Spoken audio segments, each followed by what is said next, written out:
السلام علیکم، میں ہوں افسا کومل۔ الیکشن کی تاریخ کا اعلان ہوتے ہی مسلم لیگ نون اور پاکستان پیپلز پارٹی کی طرف سے تو انتخابی اتحاد کے لیے جوڑ توڑ بیانات اور بظاہر تیاریاں شروع کر دی گئی ہیں، لیکن پی ٹی آئی اس وقت ایک اور صورتحال کا شکار ہے۔ ان کی جو قیادت ہے ان کے اوپر مقدمات ہیں، کئی جیلوں کے اندر ہیں، پارٹی لیڈر جیل میں ہیں۔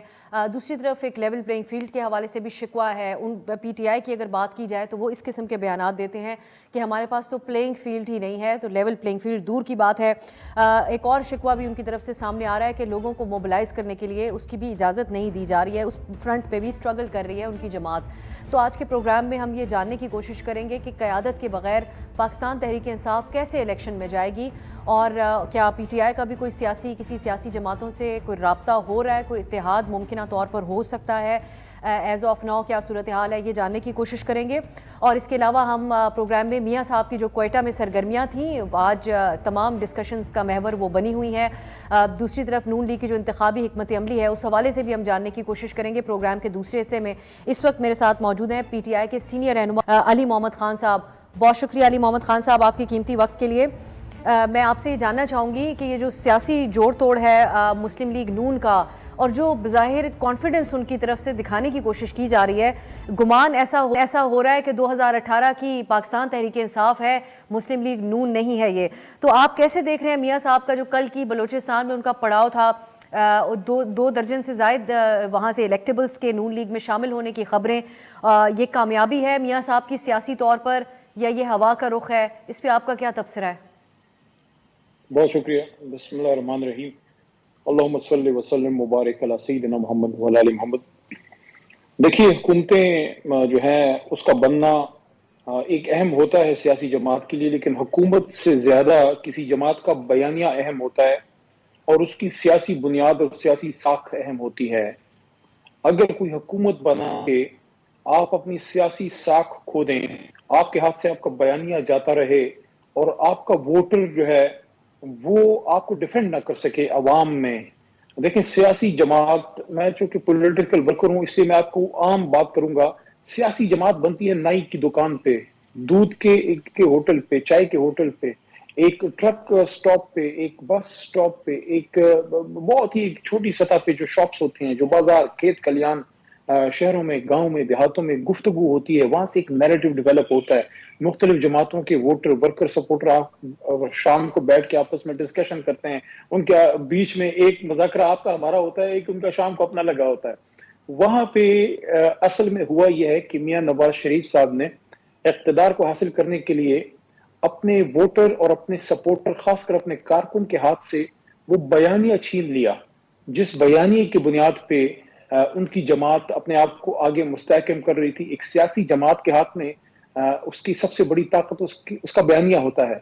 تو اس وقت تو لگ ایسے رہا ہے کہ ووٹ کو عزت دو کا بیانیہ میاں صاحب کے ہاتھ سے جاتا رہا۔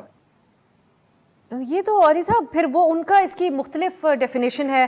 وہ یہ کہتے ہیں کہ فاتح کے طور پہ میاں صاحب واپس آئے ہیں، اور ان کی گفتگو میں بٹوین دا لائنز یہ بھی ہمیں سمجھ آتا ہے کہ شاید گریونسز میاں صاحب کے ایڈریس ہو چکے ہیں اور اب وہ حقیقت پسندانہ سیاست کے لیے آگے چلنا چاہتے ہیں۔ گریونسز کو ایڈریس کرنے یا فاتحانہ انداز کا اس طریقے سے بھی ان کی طرف سے ترجمہ کیا جاتا ہے کہ ان کا بڑا مخالف اس وقت جیل کے اندر ہے، اور جن لوگوں کو وہ قصوروار اسٹیبلشمنٹ میں سے قرار دیتے تھے وہ بھی منظر کے اوپر نظر نہیں آتے، خواہ عدلیہ سے ان کا تعلق ہو۔ تو اس کو تو اپنی فتح وہ کہہ رہے ہیں، سیاسی ساکھ کھونا تو نون لیگ نہیں سمجھتی۔ لیکن فاتح کے طور پہ تو آپ تب آتے ہیں جب آپ اپنے بیانیے کی طاقت پہ آتے ہیں، جب آپ کے پیچھے لاکھوں ووٹر اور کروڑوں ووٹ سپورٹ ہوتی ہے۔ لیکن کیا وجہ تھی؟ آپ اس کو دیکھیے کہ محترمہ بے نظیر بھٹو شہید جب سن 86 میں پاکستان واپس تشریف لائیں، ان کو پورے پاکستان سے ورکر اکٹھے کرنے کی ضرورت نہیں پڑی، لوگ خود پہنچے۔ دیکھیے، جب آپ وہ کہتے ہیں نا کہ you can not beat idea whose time has come۔ آج کیا وجہ ہے کہ عمران خان صاحب کو جیل کے اندر رکھا جا رہا ہے؟ ان کی ایک جھلک دیکھنے سے عوام کو محروم رکھا جا رہا ہے، کیونکہ ان کی ایک جھلک جو ہے وہ میاں صاحب کے پورے جو مینار پاکستان کا جلسہ ہے اس پہ بھاری ہے۔ اس کی یہ وجہ نہیں ہے کہ عمران خان صاحب کو بہت خوبصورت ہو گئے ہیں، نہیں، اصل میں طاقت ہوتی ہے بیانیے کی۔ جس بیانیے کے ساتھ آج تحریک انصاف کھڑی ہے، آج وہ بیانیہ میاں صاحب کے پاس نہیں ہے. جوڑ توڑ کر کے اور اس طرح کی چیزیں کر کے آپ حکومت میں آنا چاہ رہے ہیں.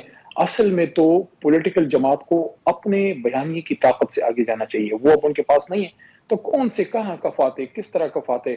آپ آج دیکھ لیں کہ میاں صاحب کی جو جماعت ہے ان کو آج الیکٹیبلز کی ضرورت کیوں پڑ رہی ہے. دیکھیں, جب کسی جماعت کا بیانیہ سر چڑھ کے بولتا ہے پھر آپ کھمبا کھڑا کریں, اس کو لوگ ووٹ دیتے ہیں. آج آپ کو الیکٹیبلز کے دروں پہ جا کے اپنا بیانیے کو ان کے پیروں میں رکھ کے ان سے سپورٹ اور ووٹ چاہیے. اس کا مطلب یہ ہوا کہ مسلم لیگ نون نے اپنی تاریخ سے کچھ نہیں سیکھا. لیکن پھر علی صاحب پھر 2018 میں آپ لوگوں کو الیکٹیبلز کی ضرورت کیوں پڑی تھی؟ ترین صاحب کے جہاز میں بھر کے الیکٹیبلز کو لانے کی کیوں ضرورت پڑی تھی؟ اور یہی بلوچستان عوامی پارٹی ان کے ساتھ اتحاد کرنے کی کیوں ضرورت پڑی تھی؟ دیکھیں, میں سمجھتا ہوں کہ کچھ ہم سے اس زمانے میں بھی غلطیاں ہوئی تھیں. ایک سیاسی جماعت کو اپنے سیاسی کارکنوں پہ ڈیپینڈ کرنا چاہیے. آج آپ دیکھ لیں سابق وزیر اعظم چیئرمین عمران خان کے ساتھ آج کیا الیکٹیبل کھڑے ہیں یا ان کے سیاسی کارکن کھڑے ہیں؟ ہم تو کوئی الیکٹیبل نہیں تھے. 2 بار حلقے سے اللہ نے جیت دی, تیسری بار عمران خان میرے حلقے سے جیتے, لیکن میں آج بھی اس کا برملا اظہار کرتا ہوں میں الیکٹیبل نہیں. میرے پاس اپنے 10 20 30 ہزار ووٹ نہیں, میں جماعت کے ووٹ پہ جیتتا ہوں. تو ہم 2013 میں بھی ہمارا ووٹ بینک تھا, 18 میں بھی تھا. بدقسمتی سے ایک نیریٹو ہماری جماعت میں اس زمانے میں چلایا گیا کہ تحریک انصاف کے نظریاتی کارکنوں کو ہٹا کے ایسے لوگوں کو لایا جائے. میں سمجھتا ہوں خان صاحب نے جتنا کوشش کی, جہاں جہاں انہوں نے خود سے ٹکٹ دیے وہاں سے آپ کو پی ٹی آئی فیسز جیتتے نظر آئے. جہاں اور لوگوں کی چلی تو وہاں وہی لوگ چلے جو اب پتہ نہیں کہاں چلے گئے. یہ تو چیئرمین آپ کے چیئرمین صاحب کی اپنی چوائسز نہیں تھیں اور سیاسی اسٹریٹجی. آج زلفی بخاری صاحب کا ایک بیان کوٹ ہو رہا ہے علی صاحب, وہ یہ کہتے ہیں کہ چیئرمین پی ٹی آئی کو یہ محسوس ہو گیا تھا کہ بزدار صاحب کو سی ایم بنانا ان کی ایک بڑی غلطی تھی, لیکن پارٹی کے اندر دھڑے بندی بہت تھی, اس انتشار سے اس کے خطرے سے بچنے کے لیے ان کو برقرار رکھا گیا بزدار صاحب کو. تو یہ میں آپ سے جاننا چاہتی ہوں کہ جب اگر ان کو احساس تھا اس چیز کا تو پھر وہ یہ تمام غلطیاں کیسے کرتے رہے؟ آپ ویسے اس بات سے ایگری کرتے ہیں کہ خان صاحب کو اس بات کا ادراک تھا کہ یہ غلطی ہے ان کی بزدار صاحب کو سی ایم بنانا اور برقرار رکھنا؟ انسان اپنی غلطیوں سے سیکھتا ہے. آج افسا کومل جو ہیں وہ آج سے 10 سال پہلے نہیں تھی. آپ لرن کرتے ہیں, آپ سیکھتے ہیں. حضور نبی کریم صلی اللہ علیہ وسلم کی حدیث کا مفہوم ہے کہ مومن وہ ہوتا ہے جس کا آج اس کے گزرے کل سے اور اس کا آنے والا کل آج سے بہتر ہو. تو ہم سیکھتے ہیں, اپنی غلطیوں سے سیکھتے ہیں. جہاں تک محترم بزدار صاحب کا تعلق ہے, آپ نے میرا نام, سوری میں قطع جی کلامی آپ سے کریں علی صاحب, آپ نے میرا نام لے کے مثال دی. میں صرف ایک شارٹ بات, میں ایک ادنا سی اینکر ہوں. خان صاحب نہ صرف پاکستان کے لیڈر, تمام نوجوانوں کی جو ان کے فالوورز تھے ان کی آواز, اور بلکہ آپ لوگوں کی جماعت ان کو مسلم امت کے لیڈر کے طور پہ پریزنٹ کرتی تھی. ان سے اس قسم کی غلطیوں کی تو توقع نہیں رکھی جاتی, لیکن بہرحال آپ کنٹینیو کیجئے. جی, میں یہ عرض کیا کہ چیئرمین عمران خان بھی انسان ہے, انسان سے غلطیاں ہو سکتی ہیں. تو کچھ غلطیاں ان سے ہوئی ہیں, لیکن انہوں نے بہت سے صحیح فیصلے بھی کیے. جیسے سب سے بڑا صحیح فیصلہ یہ تھا کہ ایک سیاسی جماعت بنائی جائے جہاں افسا کومل جیسے ینگ لوگ جو ہیں وہ آ کے پاکستان کو وہ بہتر کر سکیں. تو آپ جو ہیں, آپ بھی ایک یوتھ آئیکن ہیں, آپ اپنے محنت پہ آپ لوگ آ رہے ہیں. تو پاکستان تو آپ لوگوں کا ہے, یوتھ کا ہے. میں تو آہستہ آہستہ اس فیز سے گزر رہا ہوں کہ شاید اب آہستہ آہستہ وہ سینئر رہنما کہتے کہتے اب سینئر سٹیزن بن جائیں. تو یہ تو آپ کا پاکستان ہے, یہ تو یوتھ کا پاکستان ہے, اور یوتھ نے یہ فیصلہ کرنا ہے کہ ہمیں اس ملک کو کہاں لے کے جانا ہے. دیکھیں, میاں نواز شریف ہوں, چیئرمین عمران خان ہوں, یا پریزیڈنٹ زرداری ہوں, جو بھی ہوں, دیکھیں الٹیمیٹلی اس ملک کو آگے جانا چاہیے. اور اس کے لیے ضروری یہ ہے, میں جب سے جیل سے نکلا ہوں میں ایک بات چیخ چیخ کے کہہ رہا ہوں, اور وہ یہ ہے کہ دیکھیں اس طرح چور دروازوں سے اقتدار میں نہ آئیں. جو ماضی میں آئے انہوں نے بھی غلطی کی ہے. آپ آئیں, بیٹھیں, ایک آزاد شفاف الیکشن کریں, عوام کو ان کا حق اقتدار اور حق انتخاب واپس کریں, کیونکہ پاکستان کو آگے جانا ہے. دیکھیں 8 فروری 2024 کے بعد بھی تو ایک سورج نکلنا ہے. وہ سورج اگر ایک آزاد شفاف الیکشن ہونے کے بعد نکلے گا تو ایک سٹرینگتھ ہوگی اس حکومت کو, اس کے پیچھے 25 کروڑ عوام کھڑی ہوگی. وہ پھر معیشت کے لیے, انٹرنل سیکیورٹی کے لیے, فورن افیئرس کے لیے, education, health, policy making, youth, merit, ساری چیزوں کے لیے, water policy, health, agriculture policy, ساری چیزوں پہ ان کو سخت فیصلہ سازی کرنی پڑے گی. وہ وہی حکومت کر سکے گی جس کے پیچھے مینڈیٹ ہوگا. نوجوانوں کے لیے تو مجھے بالخصوص نہیں ہے ایسی ایگزامپلز کوٹ کرنے کے لیے. ویمن امپاورمنٹ کی ایک ایگزامپل ضرور آپ لوگوں کے دور میں قائم ہوئی ہے. بالخصوص یہ اگر آپ ان کو غلطیاں بھی کہتے ہیں تو اس غلطی کو دہراتے رہے ہیں اور جسٹیفائی بھی کرتے رہے ہیں چیئرمین پی ٹی آئی. وہ فرحت شہزادی جن کو فرح گوگی کے نام سے بھی پکارا جاتا ہے، ان کے حوالے سے علی صاحب آج کل آپ خبریں بہت ساری دیکھ رہے ہوں گے، لیکن میں اس کانٹیکسٹ میں پوچھنا چاہتی ہوں کہ یہ بات زبان زدی عام رہی. ہمارے بہت سے کولیگ پنجاب سے رپورٹ کرتے رہے کہ بشرا بی بی اور فرحت صاحبہ کے انٹرسٹ کے مطابق بزدار صاحب کو نہ صرف لگایا گیا بلکہ ان کو کنٹینیو بھی کروایا گیا. تو یہ پارٹی انتشار سے بچنے والی ڈیفینیشن اس کے اوپر صادر آتی ہے یا گھریلو انتشار سے بچنے کے لیے؟ یہ غلطی تھی آپ کی نظر میں؟ اور جو الزامات لگ رہے ہیں وہ ایک بیڈ ٹیسٹ میں جا رہے ہیں چیئرمین پی ٹی آئی کے حوالے سے، جس طرح آپ لوگ پریزنٹ کرتے رہے کہ وہ اپنے آس پاس کسی قسم کی بے ایمانی قبول نہیں کرتے. دیکھیں یہ ایک حقیقت ہے کہ جب آپ پاور میں ہوتے ہیں اور آپ وزیر اعظم یا وزیر اعلیٰ یا وزیر مملکت بنتے ہیں تو آپ کے گرد ایسے لوگ ضرور نزدیک آنے کی کوشش کرتے ہیں جو آپ کا نام یوز کریں. جہاں تک ہو سکے آپ ان سے اپنے آپ کو دور رکھتے ہیں. اب اگر کسی بھی شخص نے کوئی غلط کام کیا ہے، جب تک آپ کو اس کا فائدہ نہیں، آپ کے نالج میں نہ ہو، تب تک آپ ذمہ دار نہیں ہیں. دنیا جہان بار آپ کے ناموں کو بیچتی ہے، یہ ایک المیہ ہے ہمارے معاشرے کا. لیکن آپ سے اسی چیز کا سوال ہوتا ہے جو آپ خود غلط کرتے ہیں یا آپ کی اینا پہ کوئی غلط کرتا ہے. یہاں پہ مجھے کہنے دیجئے کہ حضرت عمر رضی اللہ تعالیٰ عنہ، عمر فاروق اعظم، ان سے سوال ہوا تھا 2 چادروں کا اور انہوں نے جواب دیا تھا. انہوں نے کوئی استثناء نہیں لیا تھا بلکہ اپنے بیٹے محترم عبداللہ بن عمر رضی اللہ عنہ کو انہوں نے فرمایا کہ عبداللہ آپ جواب دیجئے. تو انہوں نے اپنے والد کی طرف سے جواب دیا اور وضاحت کی. تو اس سے کیا ہوا امت کے لیے؟ امت کے لیے یہ بات سامنے آئی کہ آپ اقتدار میں آئیں گے، آپ سے سوال ہوگا. ہم تو کہتے ہیں ہم سے سوال کریں. عمران خان صاحب بھی جواب دے رہے ہیں، میں نے بھی دیے، 9 مئی کا بھی دیا. دہشت گردی کا میرے پہ کٹا پرچہ، میرے پہ آرمی ایکٹ لگایا، سیکرٹ ایکٹ اور کیا کیا نہیں لگایا، کرپشن کے چارجز لگائے، وہ سارے فیس کی، عدالت سے بری ہو کے کیس ڈسچارج ہو کے باہر نکلا. اسی طرح اگر کوئی بھی شخص ہے، آپ نے ایک محترمہ خاتون کا نام بتایا جو ان کو میں نے کبھی اقتدار میں جب ہماری حکومت تھی ان کو کبھی میں نے پرائم منسٹر ہاؤس میں نہیں دیکھا، کبھی ان کے پاس کوئی کیبنٹ پورٹ فولیو نہیں تھا، کبھی جماعت کی کوئی عہدیدار نہیں تھی، میں ان کو جانتا نہیں. اب انہوں نے کچھ بھی کیا ہے، سب سے پہلی بات یہ دیکھیں ہر انسان کی عزت ہوتی ہے. اگر تو کوئی کرپشن ہے تو ان کو عدالت کے سامنے لائیں اور اگر ہے تو سخت سے سخت سزا دیں. لیکن اگر کوئی چیز نہیں ہے تو پولیٹیکل جری مینڈرنگ کے لیے یا برنکس مین شپ کے لیے، اپنے ذاتی مفاد کے لیے کسی کی عزت سے بھی نہیں کھیلنا چاہیے. اب مجھے ان کا کچھ نہیں پتا انہوں نے کیا ہے یا نہیں کیا. ایک اور شخصیت ہے جن کا غالباً آپ کو معلوم ہوگا علی صاحب. اگر غلط ہے تو ان کو سزا دیں، اگر غلط نہیں ہے تو ان کی عزت سے نہ قانون کے کھیلیں. مطابق. سمپل سی بات. بالکل صحیح. اصول کی بات بھی ہے. ایک اور شخصیت ہے جن کو آپ غالباً ان کو نہ صرف آپ نے سنا ہوگا، دیکھا ہوگا، ملاقات بھی کی ہوگی. جنرل ریٹائرڈ فیض صاحب کی بات کر رہی ہوں.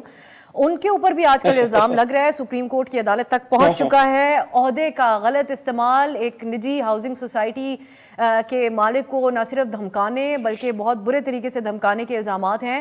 تو آپ سمجھتے ہیں کہ یہ سب پھر اس کا بھی سوال پی ٹی آئی چیئرمین سے نہ ہو کہ ان کے انڈر کیا کچھ ہوتا رہا؟ دیکھیں آپ نے فیض صاحب کا نام لیا، بالکل اس سے ملاقات تو میری رہی، کیونکہ حکومت میں تھے تو ایز اے وزیر جب وہ ہم جاتے تھے تو پرائم منسٹر ہاؤس میں کسی میٹنگز وغیرہ میں ضرور ہوتے تھے تو بالکل ملاقات تو رہتی تھی. لیکن وہ تو آفیشیل معاملات میں جو بھی خان صاحب کے تھے اس میں ہوتا تھا. اگر کسی نے بھی کوئی غلط کام کیا ہے تو وہ اس کا جواب دے گا. خان صاحب بھی فیس کر رہے ہیں، علی محمد بھی فیس کر رہا ہے، اگر انہوں نے کیا ہے تو ان کو بھی فیس کرنا چاہیے. لیکن میں ایک سوال ضرور رکھنا چاہتا ہوں کہ یہاں جب کوئی شخص طاقت کے سنگھاچن سے اترتا ہے اس کے بعد اس پہ سوالات بہت اٹھائے جاتے ہیں. یہ کب ہوگا کہ ایک شخص جب عہدے پہ ہو اور وہ کوئی غلط کام کرے تو اس سے سوال ہو؟ یہ تو بڑا آسان ہے کہ ایک آدمی کے ہاتھ میں اب طاقت نہیں رہی تو آپ اس پہ 100 قسم کے الزام لگائیں. میں پھر یہ کہنا چاہوں گا میاں صاحب سے کہ پھر آپ اس طرح کریں، پک اینڈ چوز نہ کریں میاں صاحب. پھر آپ کو اپنے گجرانوالہ والی جو آپ کی تقریر تھی نا اسی بیانیے کو پکڑیں. یہ نہیں ہو سکتا کہ کڑوا کڑوا ہپ ہپ اور میٹھا میٹھا جو ہے ہپ ہپ ہو، کڑوا کڑوا تو ہو. پک اینڈ چوز نہ کریں، پھر ایک بیانیہ پکڑیں. میرے خیال میں دیکھیں یہ ایک دوسرے کو ٹارگٹ کرنا، ایک دوسرے کو کسی کو انتقام کا نشانہ بنانا، کسی کو اپنا پیارا بنانا، اس سے ملک کا کوئی فائدہ نہیں ہے. ملک کا راستہ بہتری کا وہی ہے جو میں نے آپ کو بتایا ہے. بیٹھیں صدر ہاؤس میں، بیٹھیں تمام سیاسی قیادت بیٹھے، فری اینڈ فیئر الیکشن کریں اور الیکشن کے بعد کی بھی فیصلے کریں. اس ملک کو 20-25 سال کی ایک مضبوط فائنینشل